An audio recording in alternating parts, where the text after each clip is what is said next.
Nona Ruoyun, apakah itu benar? Duduk di dalam aula perjamuan, seorang pria parubaya berperut buncit menelan ludahnya. Tatapannya membawa kejutan yang menyenangkan, tapi sepertinya dia tiba-tiba memikirkan sesuatu. Dengan nada tidak yakin, dia bertanya, "Apakah ada syarat yang harus kita penuhi sebelum kita dapat membeli pil?" Guru Woyun melirik pria parubaya itu sebelum berbicara, wajahnya penuh senyuman. "Perdana Menteri Cheng, yakinlah, kami akan menjualnya berdasarkan urutan kedatangan. Kami tidak memiliki prasyarat. Tentu saja, Anda perlu memiliki koin emas yang cukup untuk membelinya, karena pil balai 100 ramuan tidak terlalu murah. Jika Anda tidak memiliki cukup emas, Anda dapat menggunakan item dengan nilai yang setara untuk ditukar dengannya." Kata-katanya telah memberi semua orang jaminan. Sebelumnya, pejabat kekaisaran seperti mereka belum memenuhi kualifikasi untuk menghadiri pelelangan, jadi hati mereka masih penuh kekhawatiran. "Itu bagus kalau begitu, itu bagus." Kegembiraan mekar di dalam hati pria parubaya itu. Dia jelas menjadi lebih santai, dan rasa hormat yang baru ditemukan untuk Guru Woyun terlihat dalam tatapannya. Bintang perjamuan hari ini, Gu Xianglin, telah dilemparkan ke belakang pikiran semua orang. Mereka benar-benar lupa bahwa orang seperti itu ada. Gu Xianglin melemparkan pandangan acuh tak acuh pada kodok di sekitar Guru Woyun. Dia mendengus dingin dan menghina. Dia tidak percaya bahwa pil itu akan begitu ajaib. "Aku punya satu hal lagi untuk diumumkan malam ini." Suara Guru Woyun berhenti saat matanya menyapu semua orang di kerumunan, sebelum berhenti pada Pak Tua Gu dan Gu Xianglin. Senyumnya dingin seperti es, dan matanya bersinar dengan rasa dingin yang menyeramkan saat dia berkata, "Mulai sekarang, siapapun yang terkait dengan keluarga Gu atau faksi angin dingin, akan dilarang membeli apapun dari balai 100 ramuan, tidak peduli penyakit serius apa yang dimiliki, dokter hantu tidak akan pernah merawatnya." "Kamu pikir kamu siapa? Bagaimana kamu bisa mewakili balai 100 ramuan?" Gu Panpan tidak bisa lagi menahan diri karena perbedaan yang jelas yang dia rasakan. Dia mulai berteriak seperti wanita gila. "Apakah kamu tidak mendengar apa yang dikatakan kakakku barusan? Keluarga Gu kami tahu lebih baik daripada siapapun tentang apa yang bisa dilakukan wanita ini. Kalian baru saja mempercayainya setelah dia mengatakan beberapa kebohongan. Kalian benar-benar sekelompok idiot." Sementara Gu Panpan berbicara, ekspresi keluarga Gu berubah drastis. Meskipun Gu Xianglin baru saja mengungkapkan bahwa Guru Woyun tidak memiliki kemampuan nyata, dia melakukannya dengan cara yang tidak akan menyinggung siapapun. Namun, Gu Panpan baru saja menghina semua orang yang hadir. Dengan demikian, ekspresi kolektif dari kerumunan telah berubah menjadi jelek. Mereka menatap orang-orang dari keluarga Gu dengan cara yang tidak ramah. Jelas bahwa Gu Panpan belum menyadarinya. Dia melangkah lebih dekat dan lebih dekat ke Guru Woyun. Dengan gigi terkatup, jelas bahwa dia ingin mencabik-cabik wanita di depannya. "Guru Woyun, lihat dengan jelas betapa menyedihkannya dirimu, terutama kereta kudamu sangat jelek. Jika aku melewati sesuatu seperti itu di jalan, aku akan merasa seperti itu menghinaku. Lihatlah tunggangan yang ditunggangi kakakku dan faksinya, itulah yang kamu sebut agung, bahkan tunggangan saudara laki-lakiku terlihat mengesankan. Tapi kamu, sebagai tuan yang memproklamirkan diri dari dokter hantu, kamu hanya mengendarai kereta kuda yang menyedihkan, sungguh menyedihkan." Saat dia berbicara, dia tertawa terbahak-bahak. "Meskipun aku belum pernah melihat dokter hantu sebelumnya, bahkan aku tahu bahwa dia seharusnya sangat jelek. Namun, 3 tahun yang lalu kamu entah bagaimana mendapatkan beberapa pelacur untuk mengklaim bahwa dia adalah dokter hantu setelah disembuhkan oleh pil peremajaan kecantikan. Siapa yang akan percaya itu, kecuali kalian sekelompok idiot? Siapa yang akan percaya itu?" "Diam!" Pak Tuagu ingin menghentikan pidato Gu Panpan pada awalnya, tetapi dia telah ditahan oleh aura yang kuat, dan dia tidak dapat berbicara, tidak peduli seberapa keras dia telah mencoba. Tidak sampai sekarang aura kuat itu menghilang, dia segera mengangkat tangannya dan menampar wajah Gu Panpan. Gu Panpan segera melihat bintang dari kekuatan tamparan itu. Butuh beberapa saat sebelum dia bisa mendapatkan kembali akal sehatnya, dan kemudian dia melihat Pak Tuagu, seolah dia tidak mengerti apa-apa. "Kakek, mengapa kakek memukulku? Kamu terlalu bodoh." Orang tua itu sangat marah sehingga dia menginjak kakinya, nada suaranya sangat frustrasi. Gu Panpan berbeda dari Gu Ruoyun, dia telah dimanjakan olehnya sejak dia masih kecil, dan dia tidak cukup tahu tentang dunia untuk menilai kemampuannya sendiri dengan benar. Selain itu, dia selalu berpikir bahwa tidak ada yang berani melakukan apapun padanya dengan Bu Xianglin di belakangnya. Dalam pikirannya, aula angin dan kekuatan lainnya sama sekali tidak akan berani memulai apapun dengan faksi angin dingin, yang berdiri pada level yang hampir sama. Tentu saja, jika dia tidak memiliki Gu Xianglin sebagai kakaknya, dia tidak akan berani menghina semua orang yang hadir. Dia tidak pernah menyangka bahwa kakek akan benar-benar menamparnya di depan begitu banyak orang. Ini membuatnya merasa benar-benar dirugikan. "Penatua Lei, Tuan Muda Feng Lei, cucu saya masih muda dan kurang akal, saya harap Anda tidak tersinggung." Lelaki tua itu menyeka keringat dingin yang menetes di dahinya, tersenyum mengejek diri sendiri ketika dia mencoba menenangkan mereka. Penatua Lei mendengus dingin. "Aku mencegahmu menahan wanita ini, justru karena aku ingin mendengar apa yang akan dia katakan. Kamu benar-benar telah membuka mataku. Apakah identitas dokter hantu itu sesuatu yang layak untuk dicurigai? Atau mungkin aku harus mengatakan, apakah dia berpikir ada yang salah dengan mata kami?" Bibir Gu Panpan sedikit bergetar, wajahnya pucat dan dia tidak bisa berbicara. Namun, jelas dari tatapannya bahwa dia masih merasa bersalah. Dia terus menatap Gu Ruoyun. "Baiklah, acaranya sudah selesai. Sudah waktunya bagi kami untuk kembali." Pada saat inilah Gu Ruoyun perlahan berdiri.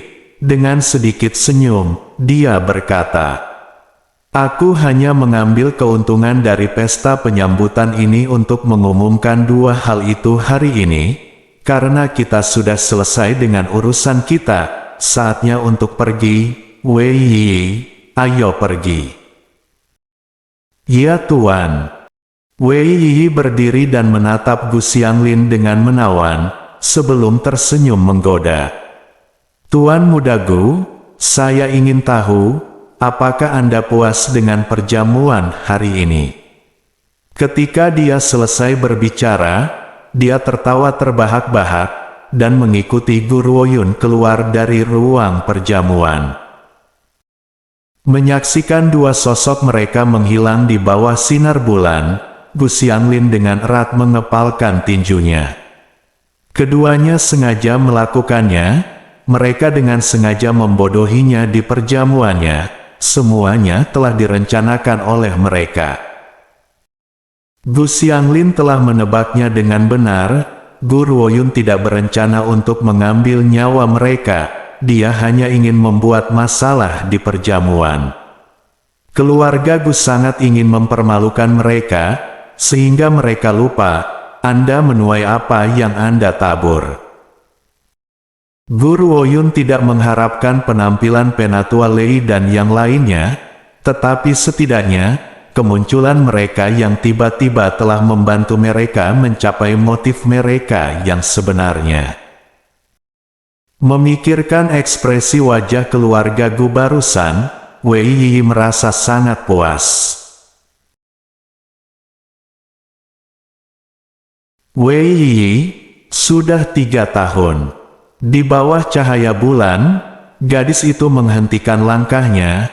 Cahaya bulan yang redup menyelimuti seluruh tubuhnya, memancarkan cahaya yang jelas dan dingin padanya. Dalam 3 tahun ini aku telah membuat banyak kemajuan dalam pertumbuhanku. Aku tidak perlu menyembunyikan kekuatanku seperti sebelumnya. Setelah 3 tahun menunggu, inilah saatnya bagi kita untuk mengungkapkan diri kita kepada dunia. Dia sedikit mengernyit. Namun, dalam 3 tahun ini aku masih belum dapat mengetahui bagaimana orang tuaku hilang saat itu. Dia menggunakan kata hilang untuk menggambarkan status orang tuanya, dan tidak menggunakan kata mati. Untuk beberapa alasan, Gu Ruoyun merasa bahwa orang tuanya masih hidup. Dalam 3 tahun ini, perasaan itu semakin kuat dan semakin kuat. Wei Yi terdiam sesaat. Tuan, mata-mata dari sekte iblis kita terus menyelidiki apa yang terjadi saat itu. Meskipun mereka belum menemukan semua informasi, kami telah menemukan beberapa petunjuk baru. Hilangnya Gu Tian, sepertinya ada hubungannya dengan tuan kedua Gu. Sebuah tinju mendarat dengan keras di pohon di sampingnya. Gu Ruoyun mencibir. Tuan muda Dongfang memberitahuku sebelumnya, bahwa keluarga Gu ada hubungannya dengan ini. Begitu aku menemukan pelakunya di balik semua ini, aku bersumpah pada jiwaku, bahwa aku akan merobek jiwanya menjadi berkeping-keping, sehingga dia tidak akan pernah bisa memasuki siklus kelahiran kembali lagi. Wei Yi ragu-ragu sebelum bertanya. Tuan, haruskah kita menangkap tuan kedua Gu dan menginterogasinya? Tidak perlu. Gu Ruoyun merasa tenggorokannya menjadi sedikit kering. Nada suaranya serak saat dia berkata, apakah menurutmu orang itu bisa menghadapi orang tuaku dengan tingkat kemampuannya? Pasti ada seseorang yang membantunya di belakang layar. Sebelum kita menemukan identitas pendukungnya, aku tidak ingin secara tidak sengaja membuatnya khawatir dan membuatnya bersembunyi lebih dalam. Ini juga mengapa aku hanya menyebabkan masalah bagi keluarga Gu beberapa tahun terakhir ini, dan tidak pernah melunasi hutang kami sekali dan untuk selamanya. Gu Ruoyun tidak akan pernah melakukan sesuatu tanpa jaminan. Jika dia ingin bertindak, maka dia harus melenyapkan mereka sepenuhnya.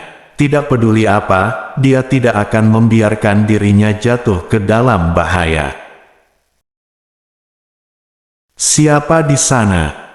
Tiba-tiba alis Gu Ruoyun menyatu, dan dia melemparkan pandangan tajam ke pohon tua di belakangnya.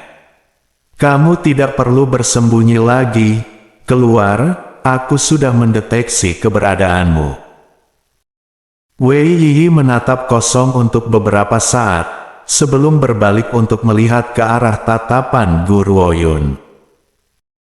Seorang pria melangkah keluar perlahan dari balik pohon tua. Pria itu mengenakan topeng hitam.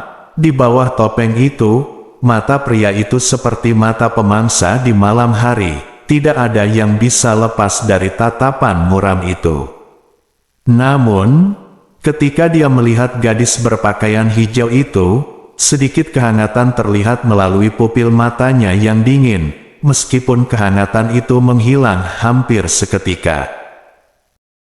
Guru Woyun mengerutkan kening. Untuk beberapa alasan, tatapan pria ini sangat familiar baginya, tapi ia tidak bisa mengingat di mana dia pernah melihatnya sebelumnya.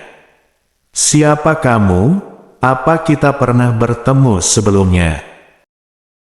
Pria itu membuka mulutnya, ingin mengucapkan kata-kata yang tak terhitung jumlahnya padanya.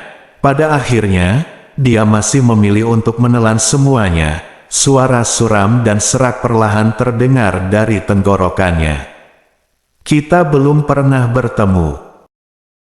Guru Woyun mencibir.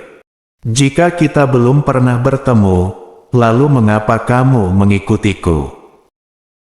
Saat dia selesai berbicara, pria berbaju hitam itu tiba-tiba menyerang dengan tatapan dingin, matanya membawa niat membunuh. "Tuan, hati-hati." Melihat pria yang akan mencapai Guru Woyun, ekspresi Wei Yiyi berubah drastis. Dia dengan cepat melemparkan dirinya ke arah Guru Woyun, dengan wajahnya yang menggoda berubah menjadi marah. "Siapa pria ini? Mengapa dia ingin membunuh Tuan?" Namun, ketika pria itu mencapai Guru Woyun, dia mengulurkan tangan dan menariknya ke pelukannya, sebelum mengangkat tangannya untuk menahan pukulan. Tiba-tiba, Wei Yiyi mendengar suara tabrakan, saat sesosok jatuh dari langit malam. Ekspresi orang itu penuh ketakutan, saat dia menatap dengan takjub pada pria yang melindungi Guru Woyun dalam pelukannya. Kenapa? Bagaimana pria bertopeng itu menemukannya? Setelah melihat adegan ini, Wei Yiyi santai. Sepertinya pria ini tidak ada di sini untuk membunuh Guru Woyun. Target sebenarnya adalah pembunuh yang bersembunyi di kegelapan malam. "Bicaralah, siapa kamu? Siapa yang mengirimmu ke sini?" Pria bertopeng itu memancarkan niat membunuh, saat tatapannya yang suram tertuju pada si pembunuh. "Kamu tidak perlu bertanya," kata Guru Woyun melambaikan tangannya. "Dia seseorang dari faksi angin dingin, kemungkinan besar dikirim oleh Gu Xianglin. Dia telah mengikutiku sejak aku meninggalkan rumah tangga Gu." Aku sengaja mengucapkan kata-kata itu dengan keras kepada Wei Yiyi, agar dia mendengarnya, untuk melihat kapan dia akan mencoba membunuhku. Seolah-olah baskom berisi air dingin telah dituangkan ke atas kepalanya, si pembunuh mulai gemetar tanpa sadar. Dia tahu segalanya. Saat dia mulai mengikutinya, dia tahu. Artinya, sejak awal dia tidak berniat membiarkannya pergi hidup-hidup. Seberapa menakutkan wanita ini. Dia berlatih teknik aura tersembunyi. Pria bertopeng di depannya terlalu kuat, jadi masih masuk akal jika dia bisa melihat melalui tekniknya. Namun, bagaimana Guru Woyun bisa mendeteksi auranya? Musuh macam apa yang Tuan Muda singgung kali ini? "Kamu, siapa kamu?" Melihat ke arah Guru Woyun, dia bertanya sambil gemetar.